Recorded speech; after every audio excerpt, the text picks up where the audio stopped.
What's the meaning of Albany? Albany. Albany. Albany. Albany. Albany. Albany is a city in the U.S. state of New York. The name Albany comes from the Scottish Duke of Albany and means noble birth or of noble birth.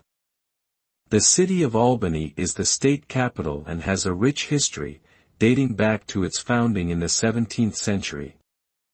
Today, Albany is a thriving city with a diverse economy, a vibrant cultural scene, and numerous institutions of higher learning.